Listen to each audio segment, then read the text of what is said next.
아모스 3장 9절부터 하나님 말씀을 우리가 같이 읽어나가겠습니다. 아스돗의 궁궐들과 애굽 땅의 궁궐들에 선포하여 이르기를 너희는 사마리아 산들에 모여 그 성 중에서 얼마나 큰 요란함과 학대함이 있나 보라 하라. 자기 궁궐에서 포학과 겁탈을 쌓는 자들이 바른 일 행할 줄을 모르느니라. 여호와의 말씀이니라.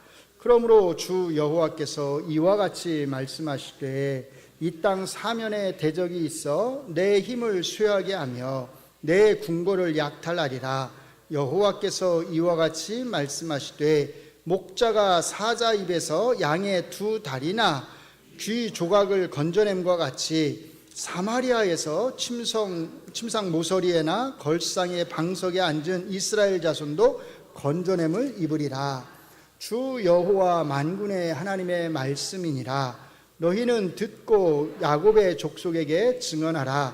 내가 이스라엘의 모든 죄를 보응하는 날에 베델의 제단들을 벌하여 그 제단의 뿔들을 꺾어 땅에 떨어뜨리고 겨울 궁과 여름 궁을 치리니 상하 궁들이 파괴되며 큰 궁들이 무너지리라. 여호와의 말씀이니라. 사마리아의 산에 있는 바산의 암소들아, 이 말을 들으라. 너희는 힘없는 자를 학대하며 가난한 자를 압제하며 가장에게 이르기를 술을 가져다가 우리로 마시게 하라 하는도다. 주 여호와께서 자기의 거룩함을 두고 맹세하시되 때가 너희에게 이를지라. 사람이 갈고리로 너희를 끌어가며 낚시로 너희의 남은 자들도 그리하리라. 너희가 성 무너진 데를 통하여 각기 앞으로 바로 나가서 하르몬에 던져지리라. 여호와의 말씀이니라. 너희는 베델에 가서 범죄하며 길갈에 가서 죄를 더하며 아침마다 너희 희생을 3일마다 너희 11조를 드리며 누룩 넣은 것을 불살라 수은제로 드리며 낙헌제를 소리내어 선포하려무나. 이스라엘 자손들아, 이것이 너희가 기뻐하는 바니라. 주 여호와의 말씀이니라. 또 내가 너희 모든 성읍에서 너희 일을 깨끗하게 하며 너희의 각 처소에서 양식이 떨어지게 하였으나 너희가 내게로 돌아오지 아니하였느니라. 여호와의 말씀이니라. 또 추수하기 석 달 전에 내가 너희에게 비를 멈추게 하여 어떤 성읍에는 내리고 어떤 성읍에는 내리지 않게 하였더니 땅 한 부분은 비를 얻고 한 부분은 비를 얻지 못하여 말랐음에 두세 성읍 사람이 어떤 성읍으로 비틀거리며 물을 마시러 가서 만족하게 마시지 못하였으나 너희가 내게로 돌아오지 아니하였느니라. 여호와의 말씀이니라. 내가 곡식을 마르게 하는 재앙과 깐부기 재앙으로 너희를 쳤으며 팥중이로 너희의 많은 동산과 포도원과 무화과 나무와 감람나무를 다 먹게 하였으나 너희가 내게로 돌아오지 아니하였느니라. 여호와의 말씀이니라. 내가 너희 중에 전염병 보내기를 애굽에서 한 것처럼 하였으며 칼로 너희 청년들을 죽였으며 너희 말들을 노략하게 하며 너희 진영의 악취로 코를 찌르게 하였으나 너희가 내게로 돌아오지 아니하였느니라. 여호와의 말씀이니라. 내가 너희 중에 성읍 무너뜨리기를 하나님인 내가 소돔과 고모라를 무너뜨림같이 하였으므로 너희가 불붙는 가운데서 빼낸 나무 조각같이 되었으나 너희가 내게로 돌아오지 아니하였느니라. 여호와의 말씀이니라.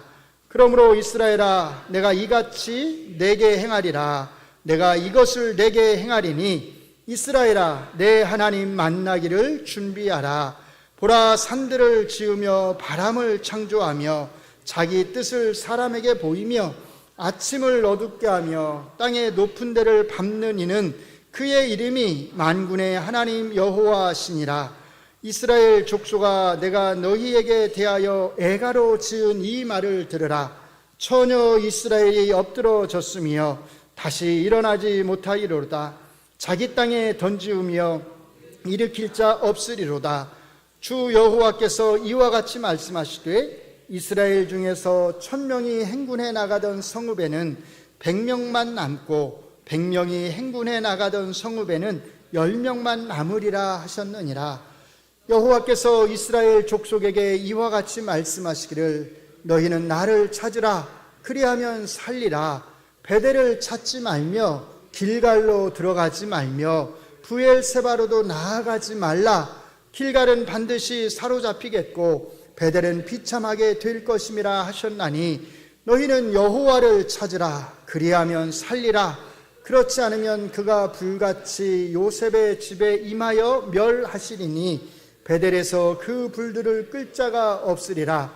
정의를 쓴 쑥으로 바꾸며 공의를 땅에 던지는 자들아, 묘성과 삼성을 만드시며 사망의 그늘을 아침으로 바꾸시고 낮을 어두운 밤으로 바꾸시며 바닷물을 불러 지면에 쏟으시는 이를 찾으라.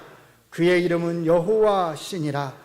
그가 강한 자에게 갑자기 패망이 이르게 하신즉 그 패망이 산성에 미치느니라. 무리가 성문에서 책망하는 자를 미워하며 정직히 말하는 자를 싫어하는도다.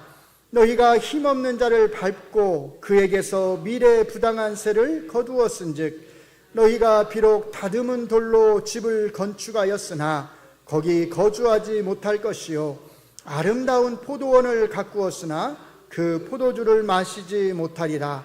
너희의 허물이 많고 죄악이 무거움을 내가 아노라. 너희는 의인을 학대하며 뇌물을 받고 성문에서 가난한 자를 억울하게 하는 자로다. 그러므로 이런 때에 지혜자가 잠잠하나니 이는 악한 때임이니라. 너희는 살려면 선을 구하고 악을 구하지 말지어다. 만군의 하나님 여호와께서 너희의 말과 같이 너희와 함께 하시리라. 너희는 악을 미워하고 선을 사랑하며 성문에서 정의를 세울지어다. 만군의 하나님 여호와께서 혹시 요셉의 남은 자를 불쌍히 여기시리라. 그러므로 만군의 하나님 여호와께서 이와 같이 말씀하시기를 사람이 모든 광장에서 울겠고 모든 거리에서 슬프도다 슬프도다 하겠으며 농부를 불러다가 애곡하게 하며 울음꾼을 불러다가 울게 할 것이며 모든 포도원에서도 울리니 이는 내가 너희 가운데로 지나갈 것임이라. 여호와의 말씀이니라. 아멘. 아멘.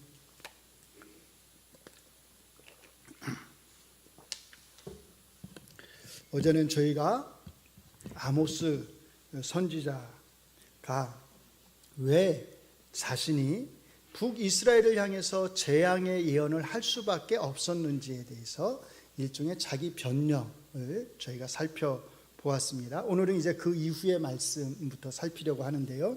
어디까지 우리가 이제 보는 거냐면 어제 세 개의 뭐가 나온다고 그랬죠? 들으라 이 말을. 이게 세 번 반복된다고 그랬죠. 그 다음에 저주의 말씀. 화가 있을지어다, 저주를 받을지어다 라고 하는 저주의 말씀이 두 번 나온다고 그랬잖아요. 들으라 이 말을 요 세 번째 것까지, 사실 거의 이제 17절, 5장 17절에서 끝나는 거예요. 거기까지, 그러니까 저주의 말씀 앞까지 우리가 한번 살펴보려고 합니다. 제가 사실 처음에 이 말씀과 집회를 이렇게 1년에 우리가 이제 3번을 하는데 이렇게 하는 목적은 사실 이제 어려운 특별히 이제 구약 성경, 특별히 성경의 내용, 그리고 이제 그 배경, 또 뭐랄까 그 기록 목적, 이런 것들을 좀 잘 설명을 해서 우리 성도님들이 다음에 그 구약 성경을 읽을 때는 그게 무슨 말인지를 이해를 하면서 이런 배경에서 이런 목적으로 지금 이렇게 말씀을 하는 거구나 라고 하는 것을 이해를 하시면서 그 성경을 읽으실 수 있도록 그 이해를 돕기 위해서 사실 제가 이제 이렇게 3번 정도 했는데 이제 처음에 하는 거는 제가 이제 외부 강사님 이제 모셔서 너무 제가 하는 것보다는 한 번쯤 이제 외부 강사를 모시는 것도 좋겠다 싶어서 그렇게 하는 거거든요. 제가 드리고 싶은 말씀은 뭐냐면 이거예요. 이제 우리가 이 집회를 통해서 말씀과 기도 집회가 끝나고 은혜는 받았는데 은혜는 좀 받은 것 같은데 다음에 그 성경 말씀을 읽을 때 전혀 여기서 이제 배운 것들, 우리 함께 공부한 것들, 살핀 것들이 생각이 안 나고 그 전이나 그 후나 만약에 똑같다면 둘 중에 하나겠죠? 가르치는 저에게 문제가 있든지 배우는 우리 성도님들에게 문제가 있든지 그럴 거예요. 그래서 저도 이제 열심히 잘 이해하기 쉽도록 가르치려고 노력을 해야 되겠지만 우리 성도님들도 잘 배우시고 들으시고 사실은 그게 은혜 받는 거거든요. 이게 이 말씀이 그 뜻이었구나. 하나님이 이렇게 말씀하시는 거고 이걸 요구하시는 거고 이걸 배우는 게 사실은 은혜잖아요.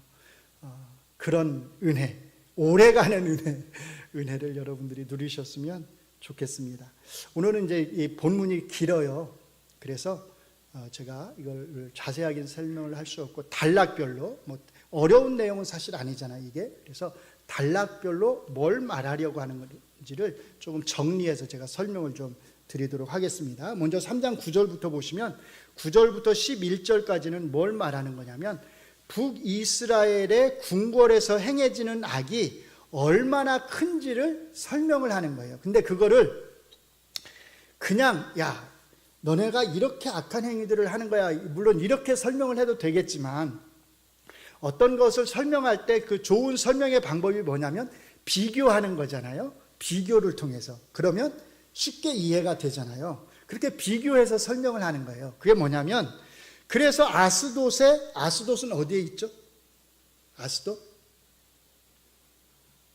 블레셋 땅에. 그 지중해 해변에 있는, 그러니까 우리가 블레셋 5곳을 살펴봤잖아요. 그 블레셋 땅에 있는 아스돗을 말하는 거예요. 거기 궁궐들이 있는데, 그러니까 이제 블레셋의 수도 역할을 하는 거겠죠. 그 블레셋 아스돗에 있는 그 궁궐들에서 생활하는 사람들을 불러오는 거예요. 또 어디에 있는 사람들이요? 애굽의 궁궐들에서 생활하는 사람들을 불러오는 거예요. 어디로요? 북이스라엘의 궁궐로, 사마리아로. 그래서 그 북이스라엘의 그 성 안에서 궁궐에서 어떤 일들이 벌어지는지를 보게 하는 거예요. 근데 이 사람들이 이걸 보고서 깜짝 놀래요. 왜 놀랄까요? 아스돗에 있는 궁궐 사람들도 그렇고 애굽에 있는 궁궐 사람들도 그렇고 자기들도 거기서 엄청난 악을 행한다고 생각을 했는데 여기 와서 보니까 어때요? 자기들보다 더 큰 악들이 여기에서 행해지고 있다는 거예요. 이해가 되시죠? 비교를 통해서.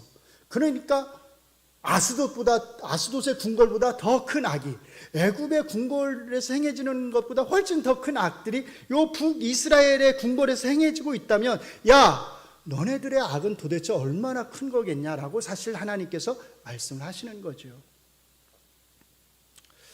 그래서 이들이 행하는 그 악이 얼마나 큰지를 이렇게 비교를 통해서 지금 설명을 해 주시는 것입니다. 그걸 3장 9절에 보시면 그 성 중에서, 사마리아 성 중에서 얼마나 큰 요란함과 학대가 행해지는 것을 한번 봐라. 너희들은 잽이 안 돼. 뭐 쉽게 말하면 이런 거죠.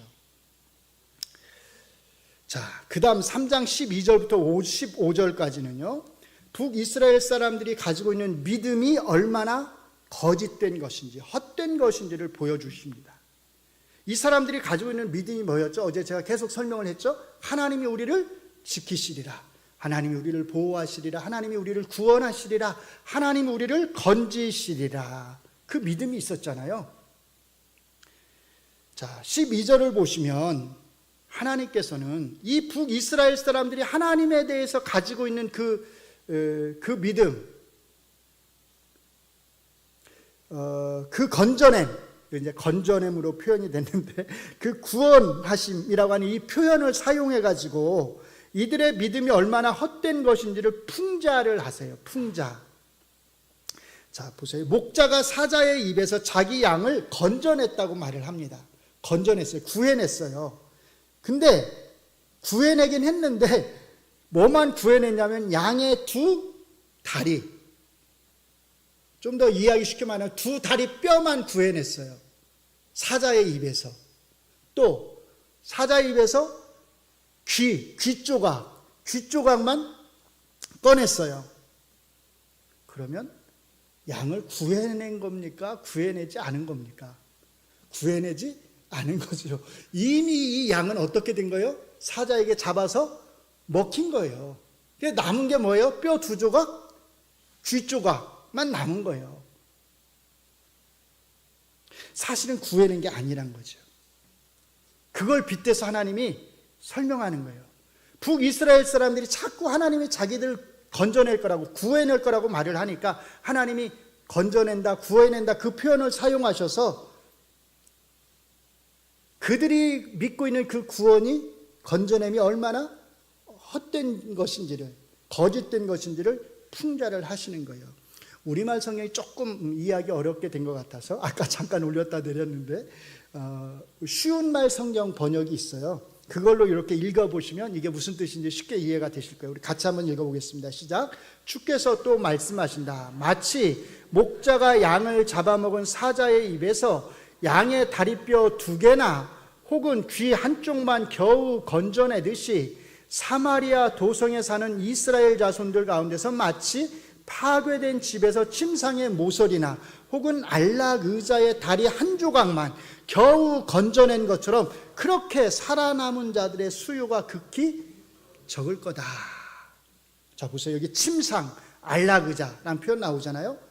고대에 침상을 사용했어요. 안락 의자를 사용했어요. 뭘 나타나게 했어요? 부유함을 나타내는 거죠.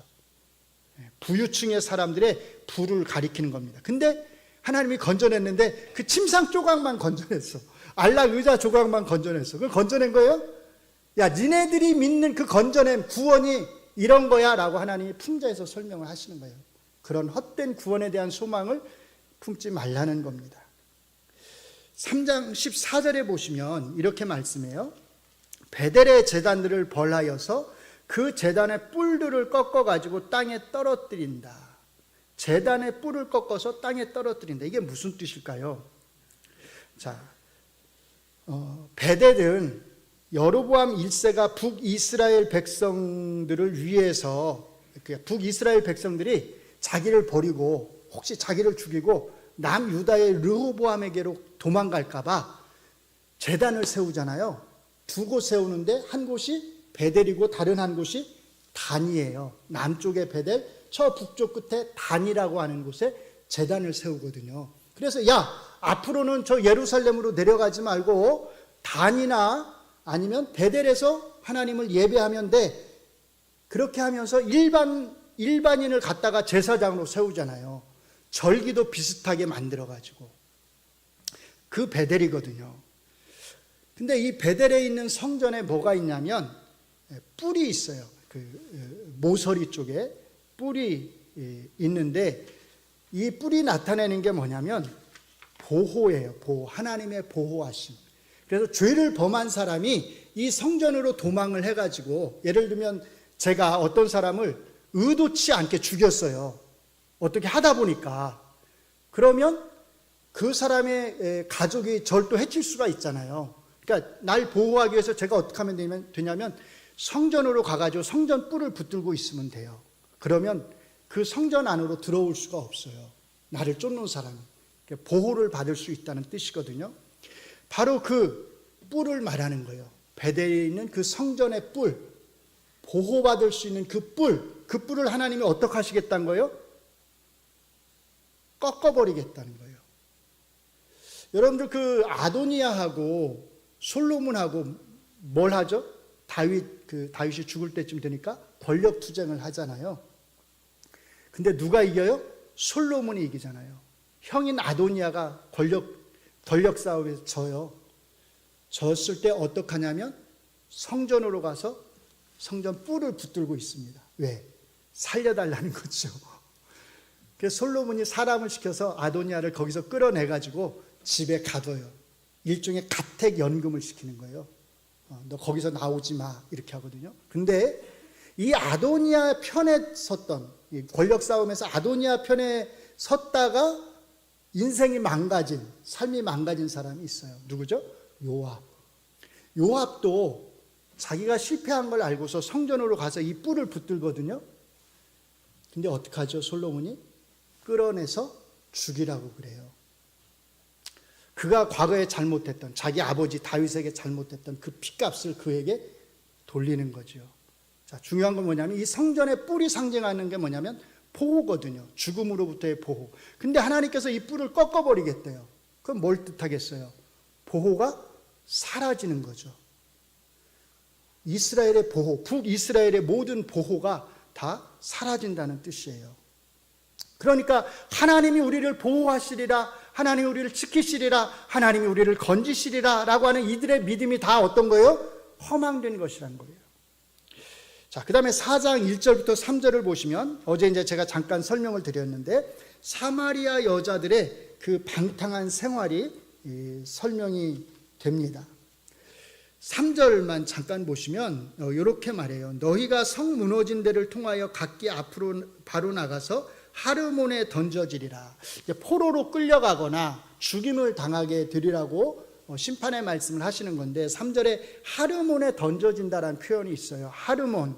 하르몬이 어떤 곳일까? 산 이름인데요.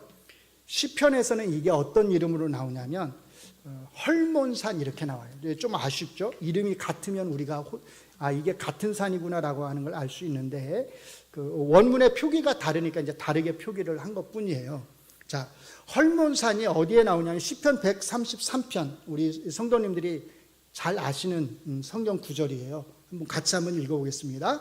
보라, 형제가 연합하여 동거함이 어찌 그리 선하고 아름다운고 머리에 있는 보배로운 기름이 수염 곧 아론의 수염에 흘러서 그의 옷깃까지 내림같고 헐몬의 이슬이 시온의 산들에 내림같도다. 거기서 여호와께서 복을 명령하셨나니 곧 영생이로다. 헐몬의 이슬이, 여기 헐몬산에서부터 흘러내리는 이슬이 그 말이에요.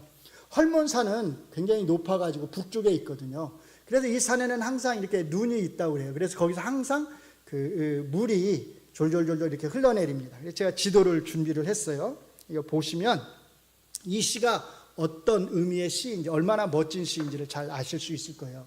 자, 복습을 먼저 하면 여기에 뭐가 있어요? 아람, 그 다음에 여기 암몬이 있죠? 이쪽에 모압, 에돔, 이렇게 요단강 동편에 이렇게 아람, 암몬, 모압, 에돔이 있고 여기가 바산이에요. 여기가 단이에요. 아까 단, 그 제단이 있는 곳. 여기가 베델이에요. 여기가 길갈. 이따가 길갈 이름 나오죠. 길갈로 가지 말라. 베델로 가지 말라. 그 다음에 또 한 곳이 있는데 여기가 부엘세바예요. 부엘세바는 남유다에 있어요. 제가 미리 설명을 드리는 거예요. 북이스라엘 사람들이 아마 일부가 여기 가서 예배를 드렸던 것 같아요. 그러니까 이제 여기로도 가지 마라. 부엘세바 성전으로도 가지 마라. 이렇게 말씀하시는 거예요. 기억해 두셔요. 베델, 길갈, 부엘세바, 단.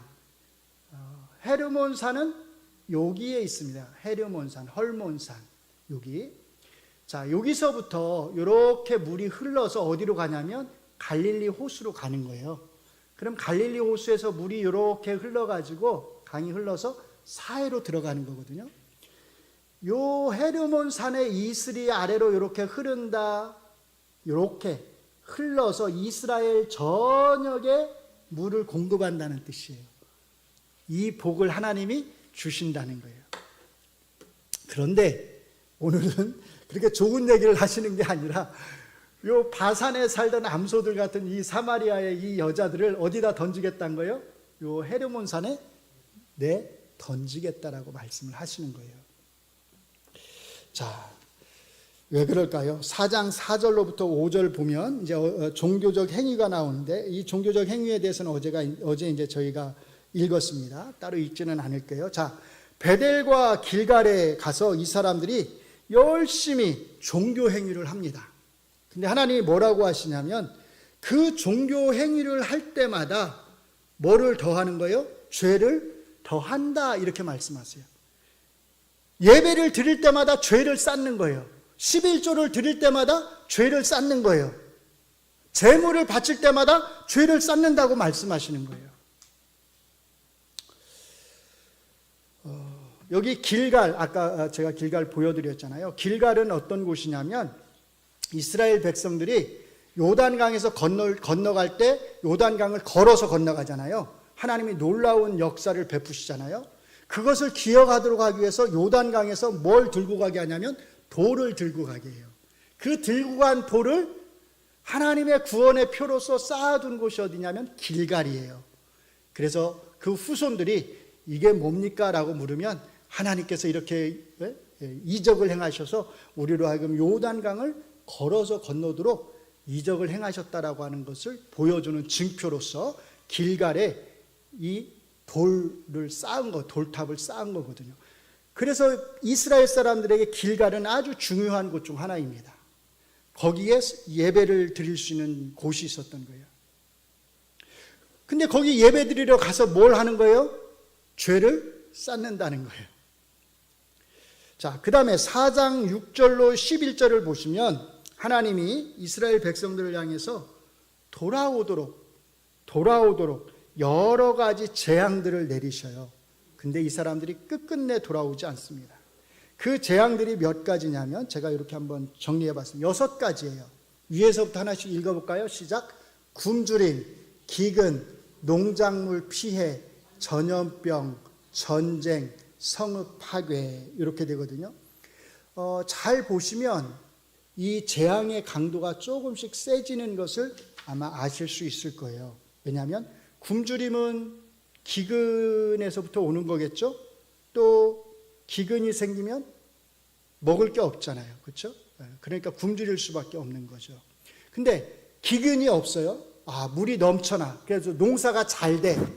농사는 잘 됐는데 메뚜기 떼들이 와서 싹 먹어치워 버려요. 그 아까 깐부기 재앙으로 이렇게 말씀하잖아요. 팥중이가 와서 이런 것들이 날라와 가지고 농사는 잘 됐는데 다 먹어치워 버려요. 농작물에 피해를 줘요. 그럼 먹을 게 또 없는 거죠. 그렇게 하셨다는 거예요. 근데 적어도 이거는 물론 굶어 죽는 사람이 일부 있을지 모르겠지만 그렇게 생명에 피해를 주는 것은 아니에요. 근데 전염병은 육체적 고통과 생명에 피해를 주는 거잖아요. 그래서 그 다음에 전염병을 보냈다는 거예요. 그 다음에 좀 더 강하게 삶을 피폐하게 만드는, 삶 전체를 파괴하는 전쟁을 보내신 거예요. 근데도 회개를 돌이키지 않는다는 거예요.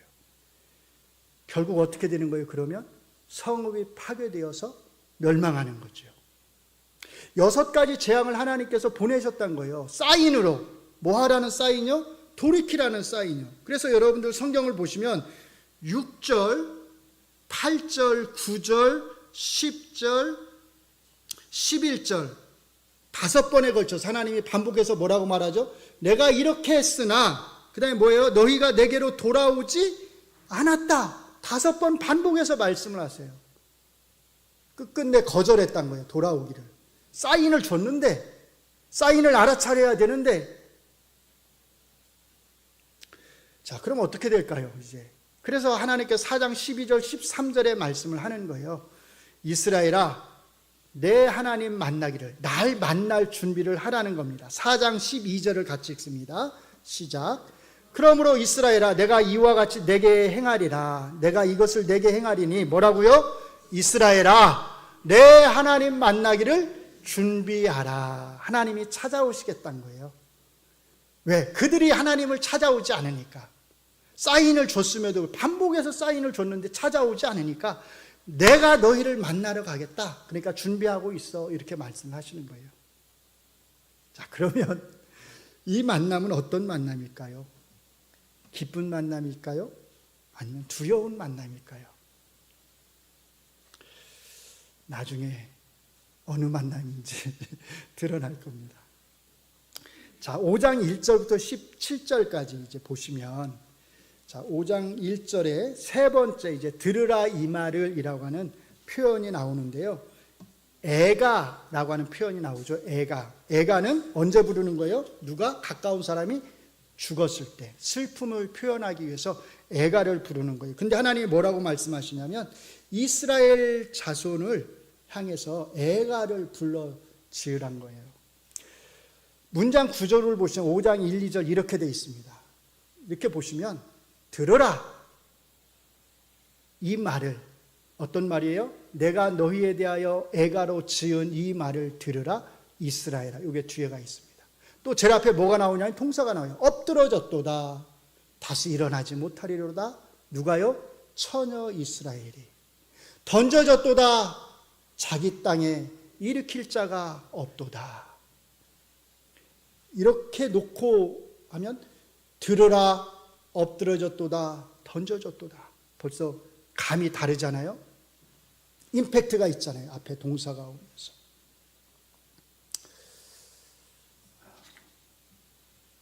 그래서 이 세 개의 동사를 통해서 이스라엘이 당하게 될 그 고통, 그 애가가 얼마나 슬픈 애가가 될지를 하나님께서 말씀하시는 거예요. 근데 이게 이스라엘을 향해서 하시는 말씀이잖아요. 그 이스라엘을 뭐에 빗대냐면 처녀 이스라엘이 이렇게 말씀하세요. 처녀 이스라엘. 결혼한 거예요? 못한 거예요? 결혼을 못한 처녀란 거예요. 결혼을 못하고 죽는 처녀의 슬픔, 애통함. 인생의 꽃을 피우지 못하고 죽은 처녀의 비유를 하시는 거예요. 사사기를 읽어보신 분들은 그 사사기에 나오는 사사 중에 누가 있냐면 입다라고 하는 사사가 있어요. 그렇죠? 입다가 암몬하고 싸우러 나갈 때 하나님 앞에 서약을 합니다. 제가 이 전쟁에서 하나님 승리하고 돌아오게 하시면 저를 제일 먼저 마중하는 것, 꼭 사람이 아닐 수도 있어요. 왜? 동물이 먼저 맞이할 수도 있잖아요. 그것을 내가 하나님 앞에 바치겠습니다 했는데 누가 나와요? 딸 하나 있는 딸이 제일 먼저 기뻐하면서 막 마중을 나오잖아요. 무남동녀 이렇게 표현합니다. 무남동녀, 딱 하나 있는 딸. 얼마나 마음이 아팠을까요? 하나님 앞에 서약을 했기 때문에 이 딸을 바칠 수밖에 없는데 이 딸이 아버지에게 요구를 합니다. 2달만 저에게 시간을 주시면 제가 산에 가서 제 친구들과 함께 애곡을 하고, 뭐로 인해 죽는 것에 대해서 애곡하는 거예요? 혼인하지 못하고 처녀로 죽는 것에 대해서 애곡을 하고 제가 오겠습니다. 그러잖아요. 애곡, 처녀로 죽는 것에 대한 애곡이 굉장한 슬픔을 나타내는 거거든요. 이루 말할 수 없는 슬픔을 나타냅니다. 그렇게 이스라엘이 되리란 거예요. 실제로 얼마 못 가서 이 여로보암 2세 이후에 한 20년, 30년 후에 북이스라엘은 멸망해 버립니다. 채 꽃을 피우기 전에, 그 불을 다 누려보기도 전에 다 외국 나라에 다 빼앗기고 결국은 망해버리는 거예요. 자, 그러면 이 북이스라엘 사람들이 살 수 있는 길이 있을까요? 어떻게 하면 살 수 있을까요? 더 이상 방법이 없을까요? 5장 4절부터 15절까지가 그 살 길을 알려주는 겁니다. 자, 4절부터 8절까지, 4절, 6절, 8절을 보시면 이렇게 나와 있어요. 올려주세요.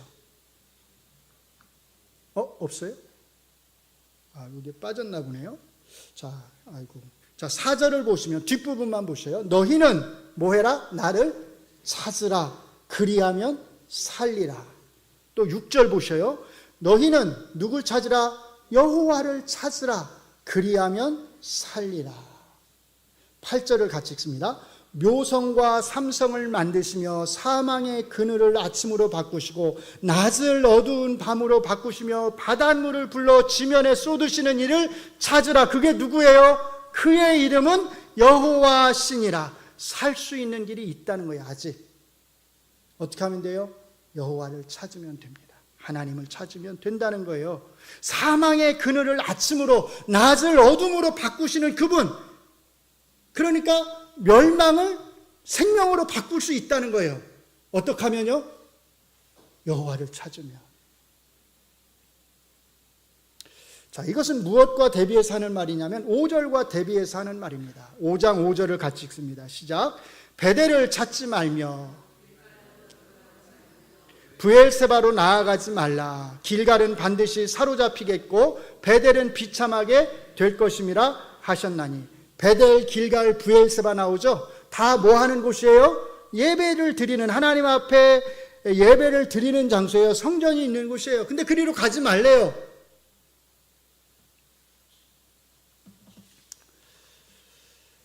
갈 때마다 뭐 하니까? 죄를 쌓으니까. 야, 너희 살 곳은 거기가 아니야. 거기 성전이 아니야. 거기로 가지 마. 예배가 살 길인가요? 기도가 살 길인가요? 재물이 11조가 살 길인가요? 우리가 보통 그렇게 얘기하지 않나요? 여러분, 예배가 우리의 살 길입니다. 예배에 빠지시면 안 됩니다. 우리가 그렇게 얘기하잖아요. 그런데 하나님은 야, 예배가 살 길이 아니야. 기도가 살 길이 아니야. 11조 바치는 게 살 길이 아니야. 거기 가지 마. 재물도, 아무리 많은 재물도 너희를 살릴 수가 없어. 이렇게 말씀하시는 거거든요. 이게 놀라운 게 뭐냐면 사실은 이것이 구약 성경이요, 일관되게 어떻게 해요? 일관되게 가르치는 가르침입니다. 이것을 우리가 잘 기억해야 돼요.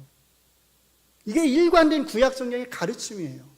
당연히 신약 성경도 마찬가지죠. 자, 그러면 예배가 필요 없다는 뜻일까요? 재물을 바칠 필요가 없고 기도할 필요가 없다는 뜻일까요? 당연히 그런 뜻은 아닐 거예요. 그러면 이 말씀은 무슨 뜻일까요? 7절의 행위를 하는 자들을 향해서 하시는 말씀입니다. 7절을 같이 읽겠습니다. 시작. 정의를 쓴 쑥으로 바꾸며 공의를 땅에 던지는 자들아. 야, 정의를 쓴 쑥으로 바꾸면서 베델에 가서 예배를 드린다고? 쑥 이랬는데, 쑥은 써서 먹을 수 없는 것. 본래 여기 이제 함축되어 있는 의미는 독과 같은 거예요. 독과 같은. 정의를 독과 같은 걸로 바꿔버린다는 뜻이잖아요. 야, 정의를 쑥으로 바꾸면서 가서 예배 드려? 공의를 땅에 내던져 놓고 가서 하나님 앞에 제물을 바친다고? 가지 마. 그런 뜻이잖아요. 열심히 베델을 찾아가고 길갈을 찾아가고 부엘세바를 찾아가서 예배를 드리고 제물을 드리고 11조를 드리면 살 수 있을 줄 아는데 그렇지 않다는 것입니다. 예배가 제물이 11조가 우리를 살리는 게 아니라는 거예요. 5장 10절로 13절은 권력자들, 재판장들이 행하는 악에 대해서 말합니다. 같이 읽습니다.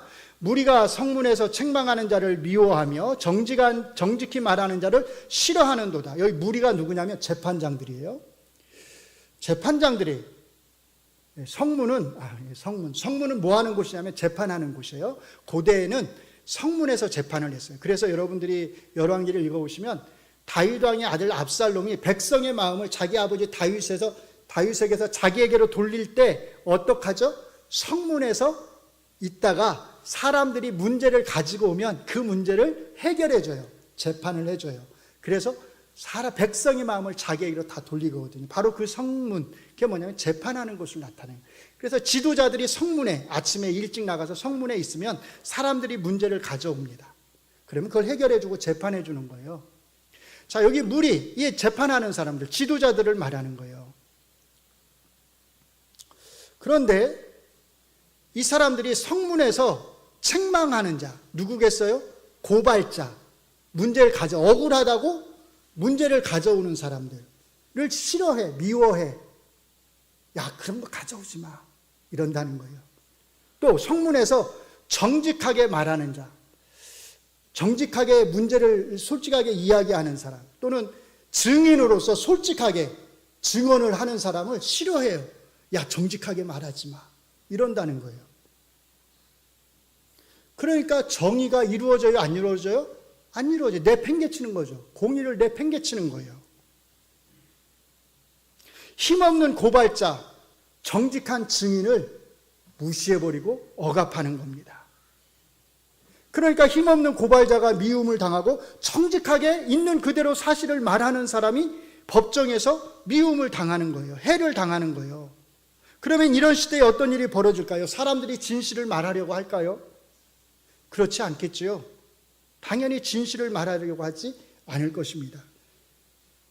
내가 진실을 말해서 악을 당하는데, 해를 당하는데 누가 그 법정에서 진실을 말하려고 하겠어요? 어떻게 할까요? 그러면 진실을 말하지 않고 그냥 입을 다무는 사람이 지혜로운 사람인 거예요. 그렇죠? 괜히 진실을 말해서 해를 당하느니 진실을 말하지 않고 그냥 입을 싹 다물고 가만히 그냥 모르는 척 가만히 있는 사람이 지혜로운 사람이란 거죠. 그래서 13절 보면 이렇게 말하는 거예요. 같이 읽습니다.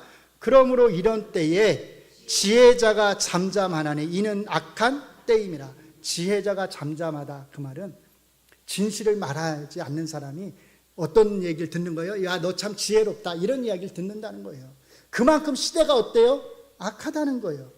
공의가 굽었다는 거예요. 정의가 내팽개쳐졌다는 거예요. 이런 시대에 북이스라엘 사람들이 살아가고 있다는 거예요. 어떻게 해야 할까요? 어떻게 해야 살 수 있을까요? 여호와 하나님을 찾아야겠지요. 하나님을 찾는다고 하는 것은 무엇을 의미할까요? 14절, 15절을 같이 읽습니다. 시작. 너희는 살려면 선을 구하고 악을 구하지 말지어다. 만군의 하나님 여호와께서 너희의 말과 같이 너희와 함께 하시리라. 너희는 악을 미워하고 선을 사랑하며 성문에서 정의를 세울지어다. 만군의 하나님 여호와께서 혹시 요셉의 남은 자를 불쌍히 여기시리라. 나라는 망할지 모르지만 그래도 너희가 선을 행하면 하나님이 너희의 일부를 남겨두실 것이다. 살려주실 것이다. 선을 행하는 자들만이, 정의를 바르게 세우는 자들만이 살 거라고 말씀을 합니다. 악을 행하는 자들, 정의와 공의를 굳게 하는 자들을 위해서는 뭐가 불려지는 거예요? 애가가 슬픈 죽은 자를 위한 애가가 불려지게 되리라는 겁니다. 그래서 15절 16절에서 애가를 노래하는 거예요. 같이 읽습니다. 그러므로 주 만군의 하나님 여호와께서 이와 같이 말씀하시기를 사람이 모든 광장에서 울겠고 모든 거리에서 슬프도다 슬프도다 하겠으며 농부를 불러다가 애곡하게 하며 울음꾼을 불러다가 울게 할 것이며 모든 포도원에서도 울리니 이는 왜요? 내가 너희 가운데로 지나갈 것임이라. 여호와의 말씀이니라. 북이스라엘의 도처에, 북이스라엘 땅 도처에 무슨 소리가 들리는 거예요? 애곡하는 소리가 들린다는 거예요. 왜요? 왜냐하면 내가 너희 가운데로 지나갈 것이기 때문에. 여호와 하나님이 지나가시는데 왜 애곡하는 소리가 들린다는 걸까요? 뭘 생각하시면 되냐면 출애굽 때를 생각하시면 됩니다. 출애굽기에 보시면 모세가 바로에게 가가지고 이렇게 말해요. 야, 우리가 섬기는 여호와 하나님이 말씀하셨는데 내가 애굽 땅 가운데로 들어갈 거라고 말씀하셨어. 그리고 내가 밤에 애굽을 두루 다닐 거라고 말씀하셨어.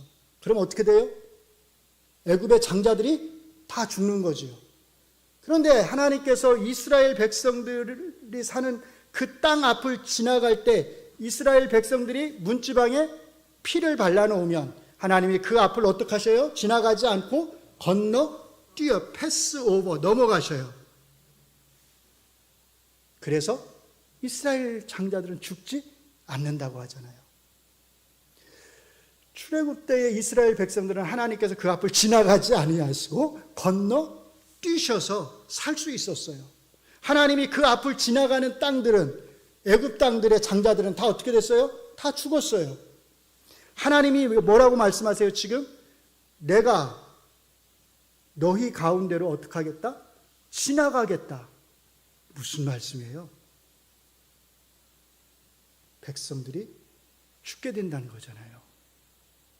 출애굽 때는 내가 건너뛰었는데 이제는 내가 애굽 땅을 지나갔듯이, 그때 장자들이 죽어서 그 땅에 애곡하는 소리가 가득했듯이 이제 내가 너희의 땅을, 북이스라엘 땅을 지나갈 것이다.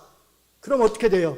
북이스라엘 땅이 전체가 애곡하는 소리로, 가족의 죽음, 친구의 죽음을 슬퍼하는 울음소리로 그 온 땅이 다 가득하게 되리라는 거예요.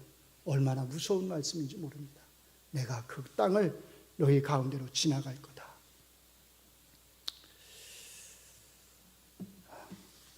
4장 12절에서 하나님이 뭐라고 그랬죠? 이스라엘아, 내 하나님 만나기를 준비해라. 그게 무슨 뜻이냐면 이 말씀하시는 거예요. 내가 가서 너희 가운데로 지나갈 테니까 나 만날 준비해. 그 말씀이에요. 너희가 날 찾아오지 않으니까 내가 찾아가서 너희를 만날게. 그럼 그 만남을 준비하라는 말씀이 좋은 말씀이에요, 나쁜 말씀이에요? 나쁜 말씀이죠. 하나님이 먼저 찾아오신다는 게 거기서는 나쁜 의미예요. 찾아오시면 애곡하는 소리가 가득하게 되는 거예요. 그런데 너희가 나를 먼저 찾지 않으니까, 내가 이렇게 사인을 계속 줬는데 6번이나 사인을 줬는데 날 찾지 않으니까 내가 너희를 찾으러 가서 만날게, 심판하시겠다는 거죠. 애곡하는 소리로 가득하게 하겠다는 거예요. 그러니까 좋은 만남, 행복한 만남이 아니라 이 만남은 불행한 만남, 심판의 만남이에요. 애곡으로 가득 차는 만남입니다. 하나님이 오시면, 하나님이 먼저 오셔서 지나가시면 온 땅에 애곡하는 소리가 가득하게 되기 때문이에요. 살 수 있는 길은 하나님이 만나러 오시기 전에 어떻게 하는 거예요? 먼저 하나님을 만나러 가면 되는 거예요. 하나님이 사인을 줬을 때 먼저 하나님을 만나러 찾아가면 살 수 있는 것입니다. 그렇게 하나님을 먼저 만나러 가는 것, 그건 뭐겠어요? 베델로 가는 겁니까? 길갈로 가는 거예요? 브엘세바로 가는 거예요? 그게 아니라는 거예요. 선을 행하라는 겁니다. 바르게 살라는 것입니다. 의를 행하라는 겁니다. 하나님이 우리를 만나기 위해서 먼저 찾아오시는 것은 두려운 만남이 될 것입니다. 그러나 우리가 먼저 하나님을 찾아가서 만나는 것은 생명을 얻는 만남이 될 것입니다. 한번 잘 생각해 보시기 바랍니다. 이 말씀을 읽으시면서 어떤 생각이 드시나요? 이 말씀은 나하고 별로 상관이 없구나, 이런 생각이 혹시 들지 않으세요? 왜? 우리는 부유층에 속하지 않으니까. 우리는 잘 사는 사람들이 아니니까. 우리는 갑질을 당할지언정 갑질할 수 있는 위치에 있는 사람들이 아니잖아요. 우리는 누구에게 크게 해를 끼친 적도 사실 별로 없다고 스스로 자부심을 가지고 살아가는 사람들이잖아요.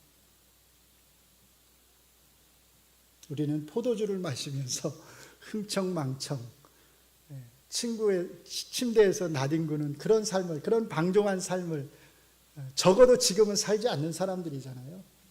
그런 걸 누릴 여유도 우리는 사실 없는 사람들이잖아요. 그러니까 이 말씀들은 우리하고 별로 상관이 없는 얘기가 아닐까라고 생각을 하실 수가 있을 것 같아요. 다 남 얘기처럼 들릴 수 있습니다. 그런데 정말 그럴까요? 그 말씀의 의미, 바탕에 깔려있는 그 하나님의 말씀의 그 의미를 잘 새기면 우리가 비록 부유층 사람들은 아니지만, 우리가 삶의 여유를 누릴 수 있는 사람들은 아니지만, 우리가 갑질할 수 있는 위치에 있는 사람들은 아니지만, 이 말씀이 우리를 향한 말씀이라고 하는 것을 아실 수 있을 것입니다. 왜냐하면 한번 잘 생각해 보시기 바랍니다. 우리가 드리는 이 예배가 정말 하나님을 기쁘시게 하기 위해서 드리는 예배일까요? 아까 아모스 선지자 아모스 선지자를 통해 하나님 뭐라고 말했냐? 너희가 드리는 그 예물들 다 너희가 기뻐서 하는 거야, 이렇게 말씀하셨잖아요. 너희가 기뻐서 예배드리고, 너희가 기뻐서 11조 드리고, 너희가 기뻐서 제물 바치는 거, 이렇게 말씀하셨거든요. 우리가 드리는 이 예배가 정말 하나님을 기쁘시게 하기 위해서 드리는 예배인가 하는 것입니다. 우리가 온전한 예배를 하나님께 정말로 드리고 있느냐는 거예요. 정말로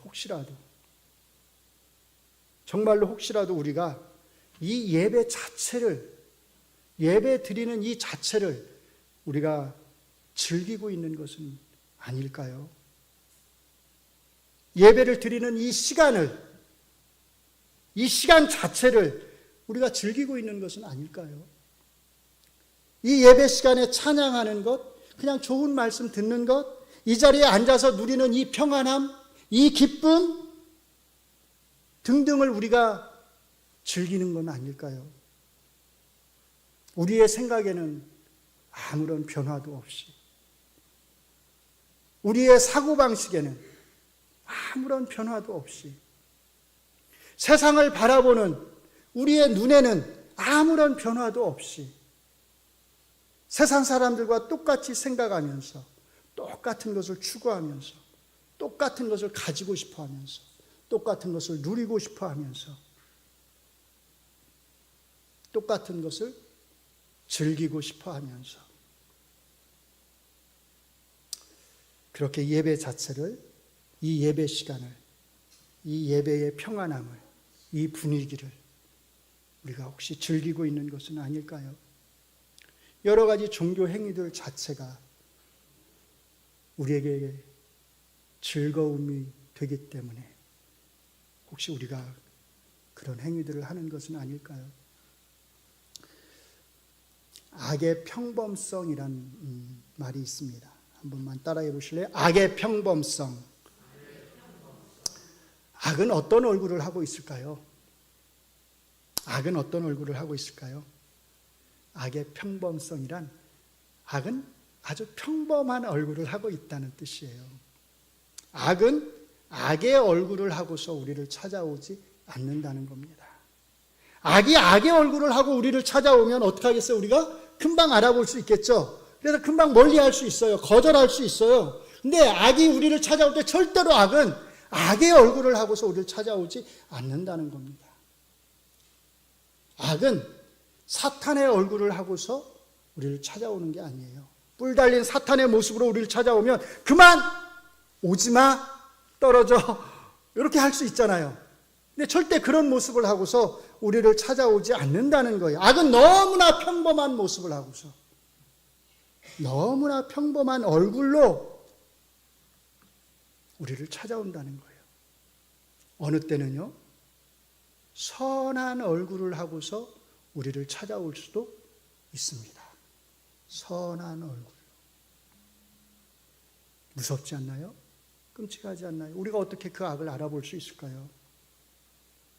그래서 우리가 정말로 정신을 바짝 차리지 않으면, 우리가 그리스도인다운 생각을 하고 있지 않으면, 하나님이 하시는 생각들로 우리 생각을 가득 채우지 않으면 우리가 그 악의 얼굴을 알아볼 수가 있어요, 없어요? 없다는 거예요. 성경이 말씀하는 그 진리의 말씀들, 그 말씀들로 우리 생각을 가득 채우지 않으면, 정말 바른 말씀으로 우리를 채우지 않으면 우리가 그 악의 얼굴을 전혀 알아볼 수 없다는 겁니다. 그래서 악을 행할 때는요, 내가 악을 행한다고 생각하면서 악을 행하는 게 아니에요. 나는 선을 행한다고 하면서 악을 행할 수 있습니다.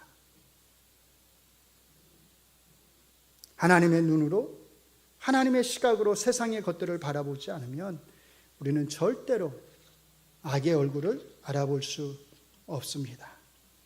사랑하는 성도 여러분, 우리 자신의 예배를, 우리가 행하는 모든 종교 행위들을 우리가 잘 살펴볼 수 있기를 바랍니다.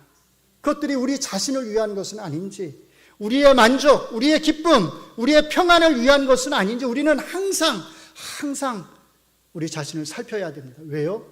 오늘은 정말로 하나님을 위해서 내가 그런 종교적 행위들을 했을 수 있지만 내일 장담할 수 있어요? 모레 장담할 수 있어요? 장담할 수 없잖아요.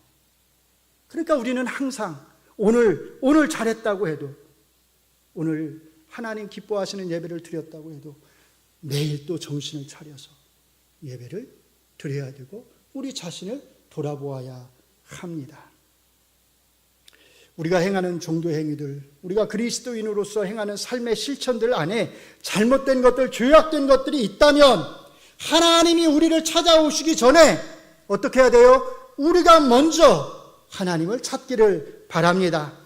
하나님이 먼저 우리를 만나기 위해서 재앙을 가지고 오시기 전에, 채찍을 가지고 오시기 전에 우리가 먼저 하나님을 만나기 위해서 우리의 마음을 낮추고 회개하는 마음을 가지고 하나님 앞으로 나아갈 수 있기를 바랍니다. 그러면 살 수 있습니다. 그게 우리가 살 수 있는 유일한 길입니다. 긍휼이 풍성하신 하나님이 우리를 살려주실 것입니다. 오늘 말씀을 기억하면서 함께 기도하기를 원합니다. 첫째, 우리의 종교 행위들이 온전히 하나님을 위한 행위들이 될 수 있도록, 종교 행위만 드리는 것이 아니라 우리의 선한 삶을 함께 하나님 앞에 올려드릴 수 있도록 기도해 주시고, 정말로 하나님이 기뻐하시는 선한 행위들이 우리의 삶을 통해서 드러날 수 있도록 하나님의 생각이 우리의 생각이 되게 하시고 하나님의 뜻이 우리의 뜻이 되게 하시며 하나님의 마음이 우리의 마음이 되게 하여 주시옵소서. 같이 기도하겠습니다. 하나님, 우리가 많은 종교적 행위들을 행하며 많은 예물들을 하나님 앞에 드리지만 정말로 그것들이 오직 하나님만을 위한 것인지 우리 자신을 돌아보게 하여 주시옵소서. 우리 자신의 만족을 위해서 우리가 그런 행위들을 하고 있는 것은 아닌지 우리 자신을 잘 돌아보게 하여 주시옵소서. 오늘 잘했다고 해서 또 내일도 잘할 수 있는 것이 아니고 또 내일 잘했다고 해서 모레도 또 잘할 수 있는 것이 아니기에 매일매일 하나님의 말씀에 우리 자신을 비추어 보기를 원합니다. 하나님께서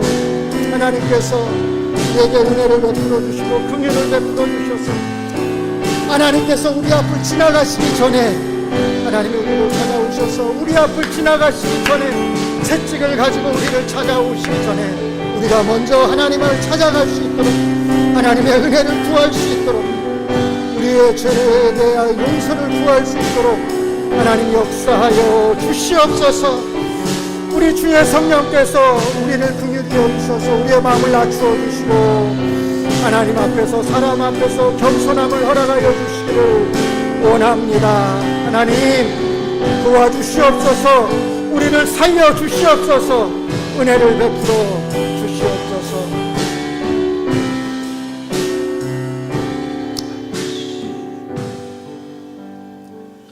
하나님 감사합니다. 우리 주 예수 그리스도의 십자가 죽음을 통해서 우리를 구원하시고 우리로 하여금 하나님 앞에 나와서 예배 드릴 수 있게 하시고 하나님을 위해서 예물을 드릴 수 있게 하시고 또 하나님 앞에 기도하게 하심을 하나님 감사합니다. 그리고 하나님의 또 몸된 교회를 위해서 이런저런 여러 가지 헌신과 봉사를 행할 수 있게 하신 것을 하나님 감사합니다. 그러나 어느 순간 우리도 모르게 이 모든 종교적 행위들이 우리의 기쁨을 위한 것은 아닌지 우리의 만족을 위한 것은 아닌지 우리 자신을 잘 돌아보게 하여 주시옵소서. 정말 하나님이 요구하시는 선은 행하지 아니하면서 우리가 이런 종교적 행위들만을 하나님 앞에 드리고 있는 것은 아닌지 우리 자신을 잘 돌아보게 하여 주시옵소서. 오늘 잘했다고 해서 내일도 모레도 잘할 수 있는 것이 아니기에 매일매일 하나님의 말씀에 비추어서 하나님이 정말로 요구하시는 것이 무엇인지에 비추어서 우리 자신을 살펴보기를 원합니다.